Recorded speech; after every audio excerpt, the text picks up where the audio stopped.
तो दोस्तों चलिए आप सभी का एक बार फिर हम स्वागत करते हैं, अभिनंदन करते हैं आपके अपने YouTube channel Aryan institute Allahabad में। दोस्तों जैसा कि बोर्ड पर आप देख पा रहे हैं, आप सभी के बीच में अगर देखा जाए तो लगातार चैनल के माध्यम से आपके कुछ कमेंट बन रहे थे यूपी डीएलएड फर्स्ट सेमेस्टर के संदर्भ में। भाई आप पहली बार एडमिशन लेने जा रहे हैं किसी भी कोर्स में, मैं डीएलएड की ही बात नहीं करूंगा। आप जब किसी नए कोर्स में एडमिशन के लिए जाते हैं तो वो आपके लिए नया होता है और उस कोर्स के बारे में लगातार नई नई चीजें आपके बीच में सृजन होती रहती हैं। आपके कोर्स में जब आप चाइल्ड साइकोलॉजी पढ़ेंगे तो उसमें एक शब्द आता है क्रिएटिविटी। ठीक है भाई, जिसमें सोचने जैसे आपके अंदर कोई समझने की जब क्षमता ही नहीं होगी। जैसे आप एडमिशन लेने जा रहे हैं तो तरह तरह की चीजें आती हैं कि यार हम डीएलएड करेंगे, भविष्य में चलकर एक शिक्षक बनेंगे, हम अपने जीवन को अच्छा खासा गुजर बसर करेंगे, है ना। ये सब चीजें आती रहती हैं। तो यहाँ पे जो है कुछ इस तरह की चीजें आ रही थी। लोग तमाम तरह को लेकर डाउट्स बन रहे थे। मेरे साथ काफी अदर स्टेट के साथी जुड़े हुए हैं, हालांकि यूपी वाले भी लगातार इस चीज को लेकर पूछ रहे थे। यहां देखिएगा एग्जाम को लेकर सेशन क्या रहेगा, फेल क्यों होते हैं, कारण समझ लो। और यहाँ एक सबसे बड़ा जो डाउट्स है यूपी टेट और सीटेट जैसी परीक्षा को लेकर, बेस्ट बुक हमारे लिए क्या होगी और इंटर्नशिप क्या होता है। तो एक एक चीजों को आप 5 से 7 मिनट के वीडियो में बेहतर तरीके से समझने का प्रयास करिएगा। मैं निवेदन आपसे करूंगा कि प्लीज अगर चैनल पर पहली बार विजिट किए हैं तो चैनल को सब्सक्राइब जरूर करेंगे। यहां देखिएगा सबसे पहले अगर हम बात करें तो एग्जाम को लेकर जो आपके मन में सवाल उठ रहे हैं, भाई बेहतर तरीके से पता है कि 19 फरवरी से, ठीक है, 19 फरवरी से आपकी जो फर्स्ट सेमेस्टर की क्लासें हैं वो प्रस्तावित हैं। ठीक है, अब 19 फरवरी से आप जोड़ लीजिए, फरवरी है, मार्च, अप्रैल, मई, जून, जुलाई, अगस्त, 19 अगस्त को आपके सेमेस्टर मेंस 6 महीने कंप्लीट होगा। ठीक है, तो आपका जो एग्जाम है भैया वो अगस्त के बाद यानी सितंबर अक्टूबर में। ठीक है भाई, देखिएगा सितंबर भी जा सकता है, अक्टूबर भी जा सकता है। ठीक है, वो उस समय पर निर्भर करेगा कि क्या कुछ कैसे चल रहा है ना। अभी से ये मानकर चलेगा कि जब भी होगा 6 महीने बाद, आप 19 फरवरी से डायरेक्टली आप 6 महीने नोट करके रखिएगा कि 6 महीने बाद ही आपकी परीक्षाएं प्रस्तावित होंगी। ठीक है, उससे पहले आपकी परीक्षा नहीं हो सकती है। ठीक है, हाँ अगर एक दिन भी लेट होता है, ध्यान दीजिएगा, अगर एक दिन भी लेट होता है तो आपका एग्जाम नहीं होगा। लेट होने का मतलब जैसे जो है अगर हम चाहें कि 6 महीने में एक दिन भी कम है, एग्जाम आपका नहीं हो सकता, क्योंकि हमें टोटल 6 महीने चाहिए। ठीक है, 7 महीना बीत जाएगा वो अलग का मामला है ना, 7.5 महीना हो जाए, 8 महीना हो जाएगा वो अलग का मामला, लेकिन 6 महीने से कम नहीं होना चाहिए। ठीक है, ये नियम हमारा कहता है। ठीक है, यानी एक सेमेस्टर जो 6 महीना का है, 6 महीने के बाद ही हमारी परीक्षाएं होंगी। अच्छा, ये डाउट्स आपके लगातार बन रहे हैं। 19 तारीख से आपकी जो सेमेस्टर शुरुआत है, ठीक है, तो शुरुआत को मद्देनजर देखते हुए ये काउंट किया जा रहा है। ठीक है, अब यहां सेशन तो हमारा काफी विलंब से चल रहा है, ये बेहतर तरीके से आपको पता है। आप हमसे ये जानने का प्रयास कर रहे हैं कि कौन सा सेशन हमारा होगा। भाई जो है 24-26 होगा कि 27 होगा। देखिएगा पहली चीज तो मैं आपको बता दूं, सेशन आपका जो भी रहे भैया, ठीक है, लेकिन आपका जो सेशन है वो 27 का शुरुआत लेकर जाएगा। ठीक है, ये 19 फरवरी, ठीक है, 2027 19 फरवरी के बाद मार्च आपका कवर करेगा। ठीक है, 27 सत्र मार्च आपका कवर करेगा, इसको भी ध्यान दीजिएगा, क्योंकि हमें पूरे पार 24 महीना चाहिए।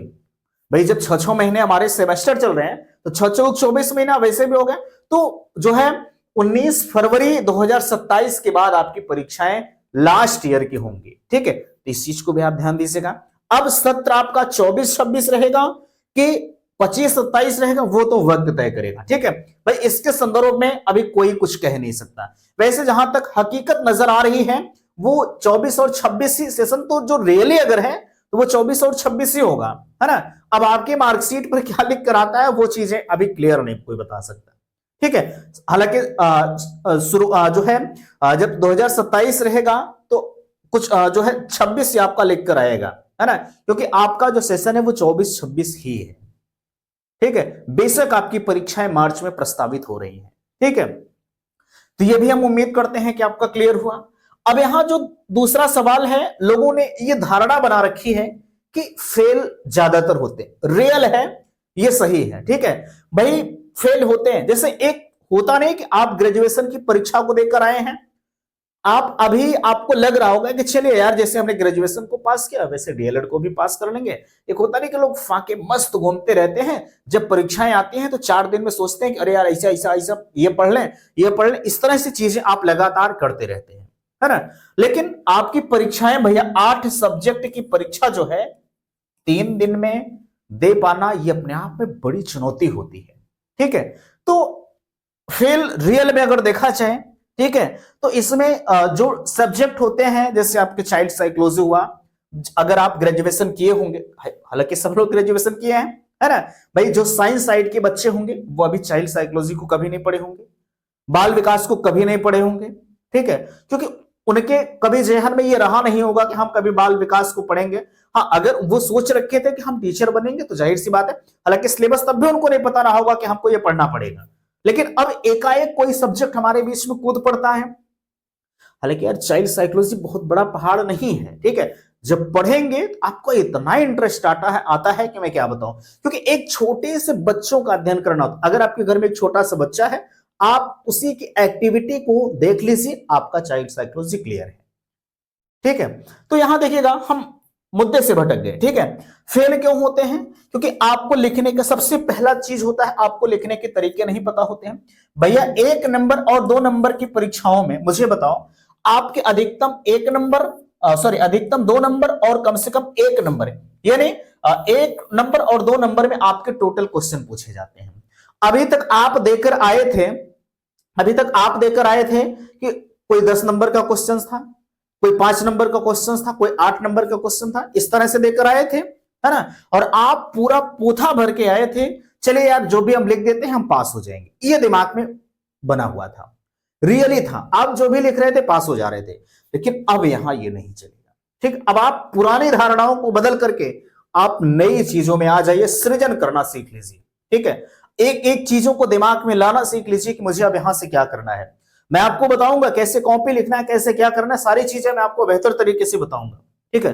आप परेशान मत होइएगा, है ना। आप अगर चैनल के साथ लगातार पढ़ाई करते हैं, मैंने अभी क्लासें आपकी स्टार्ट नहीं किया है, क्लासें मैं स्टार्ट करूंगा, लेकिन होता नहीं कि यार सबका एडमिशन तो कम से कम हो जाए, ठीक है।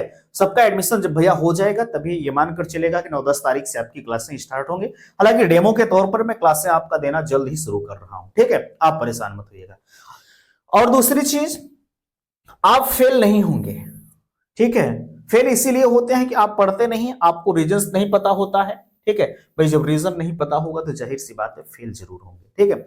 आप लिखने के तरीके को समझ जाइए, कैसे हमको कॉपी लिखना है, कैसे। अब आप सोचिए कि हम 1 नंबर के क्वेश्चन में एग्जामिनर को बरगला दे, तो यार पॉसिबल थोड़ी ना हो पाएगा, ठीक है।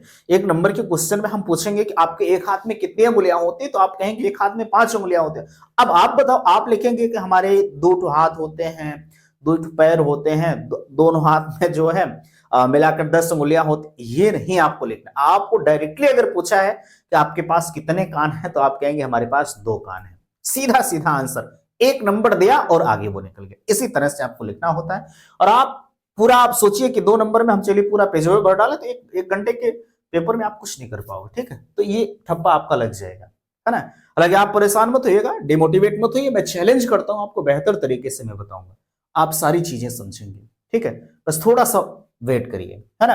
अब यहां बेस्ट बुक के बारे में आप पूछ रहे थे कि बेस्ट बुक कौन सी होती है। बेस्ट बुक का जहां तक सवाल है, आपके लिए मैंने अभी इसके पहले एक वीडियो दिया था भैया, उसमें मैंने बताया था कि आप साहित्य पब्लिकेशन और जो है एक ठाकुर पब्लिकेशन, ये सब, मैं किसी पब्लिकेशन का प्रचार नहीं कर रहा हूं, ठीक है। मैं किसी पब्लिकेशन को प्रचार नहीं कर रहा हूं, ध्यान दीजिएगा, ठीक है ना। उसमें मेरा कोई लाभ है, मैंने जो पढ़ा है उस बुक को मैं आपको बता रहा हूं। मैंने ठाकुर पब्लिकेशन को देखा है, साहित्य पब्लिकेशन को देखा, काफी अच्छी बुक मानी जाती है ना। तो आप उस बुक को ले सकते हैं, कोई दिक्कत नहीं है, ठीक है। और बाकी कहीं ये लिखा नहीं जाता है कि नहीं इस बुक से ज्यादा आएगा, इस बुक से कम आएगा, ठीक है, ये भी नहीं होता है। आपकी जो इच्छा कहे आप उसी बुक को लीजिए, आप हमारी बात को छोड़िए, ठीक है। हमको जो नॉलेज है मैं आपको बता रहा हूं, बाकी आप कौन सी बुक को परचेज करना चाहते हैं वो आप जानिए, ठीक है। मुझे जितना नॉलेज है मैं आपके बीच में बेहतर तरीके से देने का प्रयास कर रहा हूं। दूसरी चीज, टेट सीटेट दे सकते हैं या नहीं दे सकते, जाहिर सी बात है अब आप दे सकते हैं, आपका एडमिशन हो गया, अगर आपकी बार सीटेट आ रहा है तो आप फॉर्म को अप्लाई कर दीजिएगा, ठीक है, कोई दिक्कत नहीं भैया। आप अपने आप को आकलन करिए, ठीक है। अभी तक आपने कुछ भी पढ़ा नहीं है, मुझे पता है भाई, चाइल्ड साइकोलॉजी वगैरह, इसमें सीटेट में तो साइकोलॉजी की भरमार होती है, ठीक है, चूंकि इसमें पेडागोजी ज्यादा आती है, तो जब तक आप साइकोलॉजी नहीं पढ़ेंगे तब तक सीटेट आपका क्लियर नहीं होगा, ठीक है। तो आप दे सकते हैं अपने आकलन के लिए लेकिन यूपी टेट का जहां तक सवाल है, ये तो जो है बिल्कुल ही क्या ही बताएं, ठीक है। यूपी टेट जब आएगा तो तब तक आप कुछ न कुछ जरूर पढ़ लिख लेंगे, ठीक है। बाकी सीटेट जब भी आता है, सीटेट हर साल भर में 2 बार आता है, ठीक है, तो आप सीटेट को दे सकते हैं, कोई दिक्कत नहीं है, ठीक है।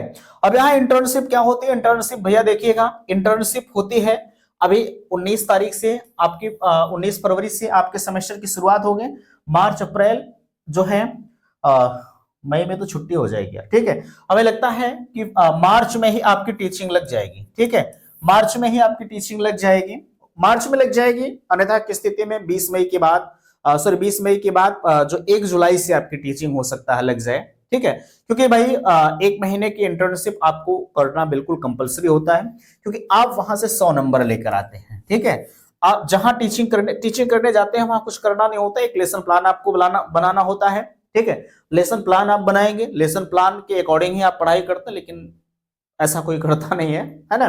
आप जाते हैं प्राथमिक विद्यालयों में, वहां से आपके जो हेडमास्टर होते हैं वो आपको 100 नंबर देते हैं, 100 नंबर का होता है। अब 100 नंबर में आप कितना लेकर आते हैं, कोई 99 नंबर लेकर आता है, कोई 98 नंबर लेकर आता है, कोई 100 लेकर आता है, वो आपके ऊपर डिपेंड करता है आप कितना नंबर लेकर आ रहे हैं, ठीक है। बाकी जो भी है ना, अगर आपको किसी भी प्रकार की दिक्कत हो रही है तो आप बेधड़क हमसे संपर्क करिएगा, कोई दिक्कत नहीं है। यहाँ मैंने अपना नंबर आपको नोट करा रखा है, 94 52 33 10 53, ये कॉन्टेक्ट नंबर, आप इस नंबर पर हमसे संपर्क कर सकते हैं, ठीक है। बाकी जो भी होगा मैं आपको बताता रहूंगा, ठीक है। तो फिलहाल के लिए आपकी एक चीज और मैं आपको बताना चाहूंगा, आपकी क्लासें चैनल के माध्यम से बहुत जल्द जो है प्रोवाइड की जाएंगी, आप परेशान मत होइएगा, ठीक है। बाकी फिलहाल के लिए उम्मीद करते हैं कि बातें आप सभी को समझ में आई होंगी। प्लीज वीडियो को लाइक कीजिएगा, शेयर कीजिएगा, और चैनल पर पहली बार विजिट किए हैं तो चैनल को सब्सक्राइब कीजिएगा। वीडियो समाप्त करते, थैंक्स, धन्यवाद।